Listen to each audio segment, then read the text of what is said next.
Hello guys! இன்னைக்கு நம்ம என்ன பார்க்க போறோம் அப்படின்னு பார்த்தோம்னா, சொல் பேஸ் பண்ணி பார்க்க போறோம். டாபிக்ஸ் எல்லாமே எழுத்து பேஸ் பண்ணி எல்லாமே நம்ம கம்ப்ளீட் பண்ணியாச்சு. ஓகேவா?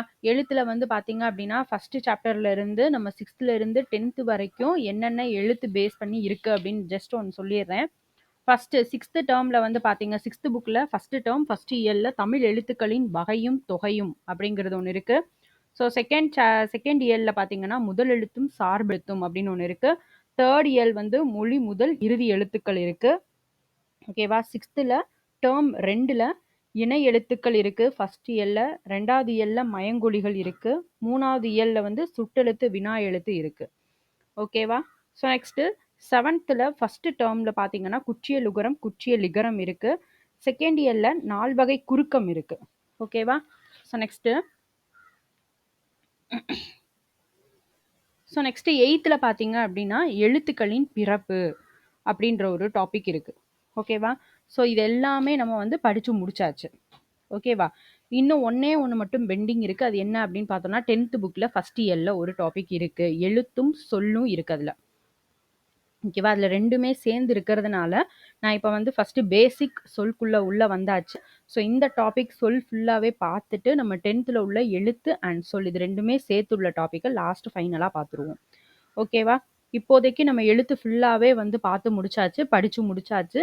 நம்ம இது வந்து இன்னும் பார்க்காதவங்க நம்மளோட பிளேலிஸ்ட்டில் இருக்குது. சரிங்களா? ஃபஸ்ட்டில் இருந்து இலக்கணம் போட்டிருக்கோம் நியூ சிலபஸில். இலக்கணம் தான் வந்து 85 கொஸ்டின் கேட்க போகிறாங்க. ஸோ அது வந்து நம்ம பிளேலிஸ்ட்டில் ஃபஸ்ட்லேருந்து ஸ்டார்ட் பண்ணி போட்டிருக்கோம். புக்கில் வந்து ஒரு லைன் விடாமல் 1 by 1 ரீட் பண்ணி ஸோ எவ்வளோ நோட்ஸ் எடுக்க முடியும் அப்படின்றத எடுத்திருக்கோம். ஸோ இது வந்து ஸ்கிப் பண்ணாமல் நீங்கள் படிச்சுக்கோங்க. ஏன்னா வந்து நமக்கு 85 கொஸ்டின் வந்து இலக்கணம் தான். ஓகேவா? ஸோ அதனால அதில் உள்ள எல்லா கொஸ்டினுமே ஒன்று விடாமல் ஸ்கிப் பண்ணி படிச்சுக்கோங்க. எடுத்துக்காட்டெல்லாமே வந்து ப்ரீஃபாக எழுதியே வச்சுருக்கோம். ஓகேவா? எடுத்துக்காட்டு ரொம்ப ரொம்ப இம்பார்ட்டன்ட். ஏன்னா புக்கில் உள்ள எடுத்துக்காட்டையே கொடுத்து தான் கொஸ்டினில் கேட்பாங்க. ஓகேவா? அதனால அது எதையுமே ஸ்கிப் பண்ணாமல் படிச்சுக்கோங்க. பார்க்காதவங்க பிளேலிஸ்ட்டில் இருக்குது, போய் செக் பண்ணி பாருங்கள். ரைட்டா? இப்போ நெக்ஸ்ட் நம்ம டாபிக் உள்ள வந்தாச்சு சொல். ஸோ இது எதில் இருக்குது அப்படின்னு பார்த்தோன்னா 6th புக்கில் டேர்ம் 3ல் இருக்குது. 3வது பருவத்தில் 4 வகை சொற்கள் அப்படிங்கிற டாபிக் இருக்குது. ஓகேவா? ஸோ இதில் கொஸ்டின்ஸ் நம்ம பார்க்க ஸ்டார்ட் பண்ணுவோம். ரொம்ப ரொம்ப ஈஸியான டாபிக், ஒரு 5 நிமிஷத்துக்குள்ளே கம்ப்ளீட் ஆகிடும். தமிழில் சில எழுத்துக்கள் தனித்து நின்று பொருள் தரும். ஒன்றுக்கு மேற்பட்ட எழுத்துக்கள் தொடர்ந்து வந்தும் பொருள் தரும். இவ்வாறு பொருள் தருவது தான் என்னன்னு சொல்றாங்க? சொல். சொல்லுனா என்னது? சில எழுத்து தனியா நின்று பொருள் தரும். ஒன்றுக்கு மேற்பட்ட எழுத்துக்கள் தொடர்ந்து வந்தும் பொருள் தரும். அதை தான் சொல்லுன்னு சொல்றாங்க. எடுத்துக்காட்டு என்னன்னு பார்ப்போம். ஈ, பூ, மை, கல், கடல், தங்கம். ஓகேவா? ஸோ இதெல்லாமே சொல்லுதான். ரைட்டா? சொற்கள் எத்தனை வகைப்படும் அப்படின்னு கேட்கலாம். சொற்கள் எத்தனை வகைப்படும்? 4 வகைப்படும். அது என்னென்ன? பெயர்ச்சொல், வினைச்சொல், இடைச்சொல், உரிச்சொல். ஓகேவா? சொற்கள் எத்தனை வகைப்படும் அப்படின்னு கேட்கலாம். சொற்கள் 4 வகைப்படும். ஓகேவா? அது என்னென்ன? பெயர்ச்சொல், வினைச்சொல், இடைச்சொல், உரிச்சொல். இப்போ ஃபர்ஸ்ட் பெயர்ச்சொல்லை பற்றி பார்க்கலாம். ஒன்றன் பெயரை குறிக்கும் சொல் டேஷ். பெயர்ச்சொல். இப்படி கேட்கறதுக்கு சான்சஸ் கம்மி தான். எப்படி கேட்பாங்க அப்படின்னா நமக்கு எடுத்துக்காட்டை கொடுத்து அது என்னதுன்னு கேட்பாங்க. பெயர்ச்சொல்லா, வினைச்சொல்லா, இடைச்சொல்லா, உரிச்சொல்லான்னு கேட்கறதுக்கு சான்ஸ் அதிகம். ஓகேவா? ஏன்னா இதெல்லாமே ஈஸி தான். ஒன்றன் பெயரை குறிக்கும் சொல் பெயர்ச்சொல், வினையை குறிச்சா வினைச்சொல். ஸோ இப்படி தான் வரும்.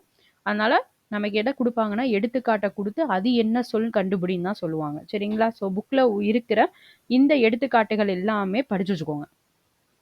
இதெல்லாம் ஈஸி தான். ரீட் பண்ணி விட்டாலே போதும். ஒன்றன் பெயரை குறிக்கும் சொல் எது? பெயர்ச்சொல். எடுத்துக்காட்டு பாரதி, பள்ளி, காலை, கண், நன்மை, ஓடுதல். ஓகேவா? நெக்ஸ்ட் வினை. செயலை ஒரு வினைனா என்ன மீனிங் அப்படின்னா செயல். ஓகேவா? செயலை குறிக்கும் சொல் என்னது? வினைச்சொல். ஓகேவா? ஸோ எடுத்துக்காட்டு என்ன அப்படின்னா வா, போ, எழுது, விளையாடு. ஓகேவா? இது எல்லாமே வந்து என்னது அப்படின்னா ஒரு செயலை குறிக்குது. ஓகேவா? Next question. இதில் வந்து நமக்கு ஓடுதல் அப்படின்றதுமே ஒரு செயல் பேஸ் பண்ணி தான் வரும். பட் ஆனால் வந்து புக்கில் நமக்கு இதை பெயர் சொல்ல தான் கொடுத்துருக்காங்க. ரைட்டா? இதுவுமே ஒரு செயல் குறிக்கிற ஒரு வினைச்சொல் பேஸ் பண்ணி தான் என்ன செய்யும் அப்படின்னா வரும். ஓகேவா? Next question. பெயர் சொல்லையும் வினை சொல்லையும் சார்ந்து வரும் சொல். இது பெயர் சொல்லையும் வினை சொல்லையும் சார்ந்து வரும் சொல் எது அப்படின்னு கேட்கலாம். இடைச்சொல். எந்த சொல் தனியா இயங்காது அப்படின்னு கேட்கலாம். தனித்து இயங்காது. எந்த சொல் இயங்காது? இடைச்சொல் தனித்து இயங்காது. ஓகேவா? பெயர் சொல்லையும் வினை சொல்லையும் சார்ந்து வரும் சொல் என்னது? இடைச்சொல். எது தனியா இயங்காது? இடைச்சொல் தனியா இயங்காது. ரைட்டா? எடுத்துக்காட்டு தந்தையும் தாயும். ஓகேவா? உம்முங்கிறது என்னது? இடைச்சொல். மற்று அப்படிங்கிறதும் இடைச்சொல். திருக்குறளை. இதெல்லாமே என்னது அப்படின்னா இடைச்சொற்கள். ரைட்டா? நெக்ஸ்ட், பெயர்ச்சொல் வினைச்சொல் ஆகியவற்றின் தன்மையை மிகுதிப்படுத்த வருவது என்னது? உரிச்சொல். ஓகேவா? பெயர்ச்சொல் வினைச்சொல் இதோடைய தன்மையை மிகுதிப்படுத்த வருவது என்னது? உரிச்சொல். மாநகரம். மானா என்னது? பெரிய அப்படிங்கிறது மீனிங். ஓகேவா? குறிச்சு வச்சுக்கோங்க. மானா பெரிய அப்படிங்கிறது அர்த்தம். பெரிய நகரம். ஓகேவா? அதை மிகுதிப்படுத்தியிருப்பாங்க. நகரம் தான். அதை என்ன கொடுத்துருக்காங்க? மாநகரம், பெரிய நகரம் அப்படின்னு மிகுதிப்படுத்தியிருக்காங்க. அதுதான் உரிச்சொல். சாலச் சிறந்தது அப்படின்னா மிகச் சிறந்தது. சாலனா என்னது? மிகச் சிறந்தது. ஸோ இதை வந்து அதோடைய தன்மையை மிகுதிப்படுத்தியிருப்பாங்க. அதான் உரிச்சொல். ரைட்டா? அவ்வளோதான். இதோட டாபிக் மொத்தமே அவ்வளோதான். ஓகேவா? ஈஸியான டாபிக் இது. ஸோ இதில் பார்த்து வச்சுக்கோங்க. 4 வகை சொற்கள். தமிழில் சில எழுத்துக்கள் தனித்து நின்று பொருள் தரும். ஒன்றுக்கு மேற்பட்ட எழுத்துக்கள் தொடர்ந்து வந்தும் பொருள் தரும். இவ்வாறு பொருள் தருவது என்னது? சொல். எடுத்துக்காட்டு ஈ, பூ, மை, கல், கடல், தங்கம். ரைட்டா? நெக்ஸ்ட், சொற்கள் 4 வகைப்படும். என்னென்ன அப்படின்னா பெயர்ச்சொல், வினைச்சொல், இடைச்சொல், உரிச்சொல். ஓகேவா? உன் பெயரை குறிக்கும் சொல் என்னது? பெயர்ச்சொல். ஸோ எடுத்துக்காட்டு என்னென்ன? பாரதி, பள்ளி, காலை, கண், நன்மை.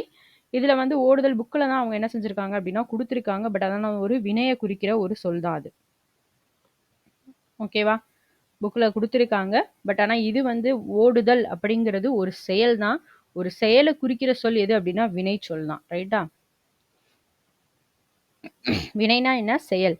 செயலை குறிக்கும் சொல் வினை சொல். எடுத்துக்காட்டு வா, போ, எழுது, விளையாடு. இதெல்லாமே. நெக்ஸ்ட், பெயர் சொல்லையும் வினை சொல்லையும் சார்ந்து வரும் சொல் என்னது? இடைச்சொல். இது எந்த சொல் தனியா இயங்காது? இடைச்சொல் தனித்து இயங்காது. எடுத்துக்காட்டு என்ன அப்படின்னா இதுக்கு தாயும், தந்தையும், மற்றொருவர், திருக்குறளை. பெயர்ச்சொல் வினைச்சொல் இதோடைய தன்மையை மிகுதிப்படுத்த வருவது உரிச்சொல். ஓகேவா?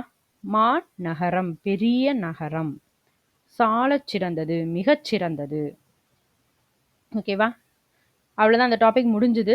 ஸோ இதை பேஸ் பண்ணி நம்ம புக் பேக் கொஸ்டின் என்னென்ன கேட்டிருக்காங்கன்னு ஜஸ்ட் பார்த்துட்டு வந்துடலாம்.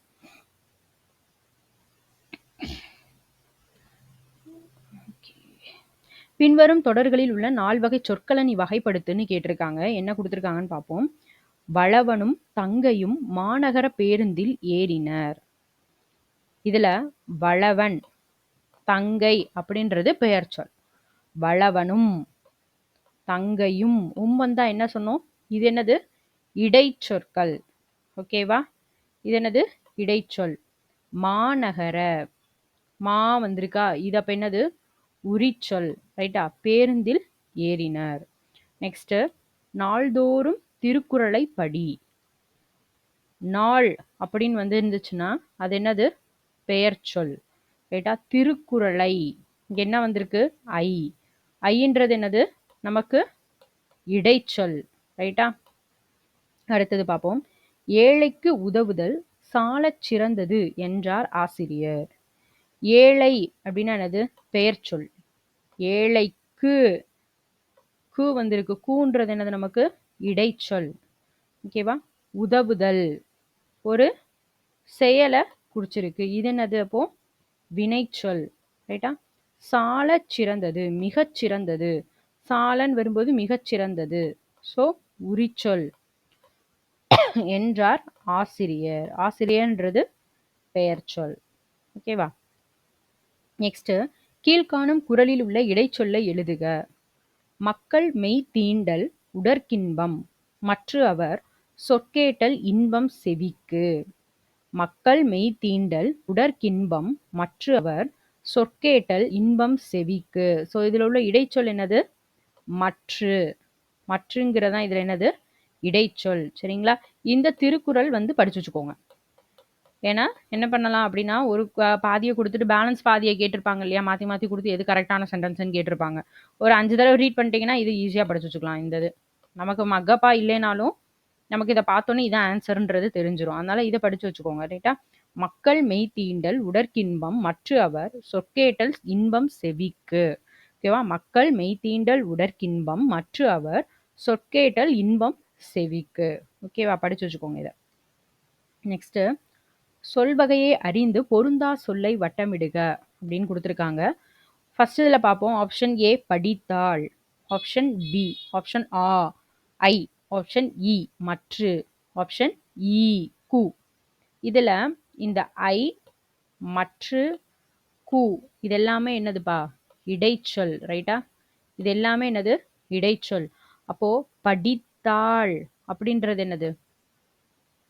படித்தாள் அப்படின்னு வரும்போது ஒரு வினை இல்லையா?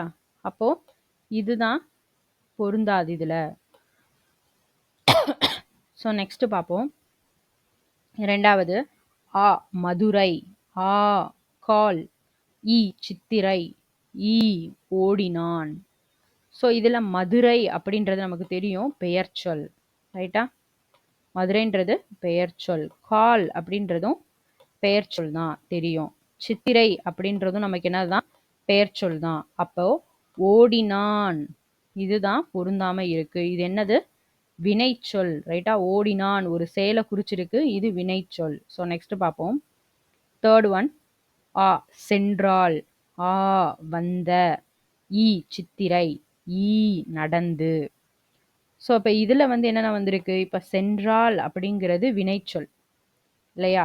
வந்த அப்படின்றதும் ஒரு செயல் தான், வினைச்சொல். சித்திரை அப்படின்றது என்னது? ஒரு பெயரை குறிச்சிருக்கு, பெயர் சொல். நடந்து அப்படின்றதும் வினைச்சொல் தான்.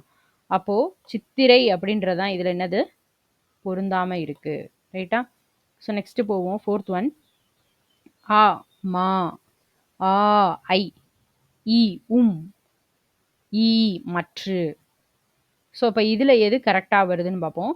மா அப்படின்றது என்னது? உரிச்சொல் தொடர். ரைட்டா? உரிச்சொல். நெக்ஸ்ட்டு ஐன்றது இடைச்சொல். அப்படின்றது என்னது? அதுவும் ஒரு இடைச்சொல் தான். மற்று அப்படின்றதும் ஒரு இடைச்சொல் தான். அப்போ இதுதான் என்னது? கரெக்டான ஆன்சர். ஓகேவா?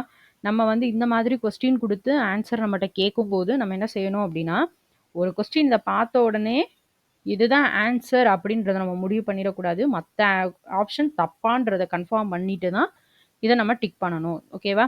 ஸோ ஆப்ஷன் எல்லாமே ரீட் பண்ணுங்க. மற்ற எல்லாமே தப்பு தானான்றதை கன்ஃபார்ம் பண்ணிட்டு இதை வந்து நம்ம டிக் பண்ணலாம். ஓகேவா?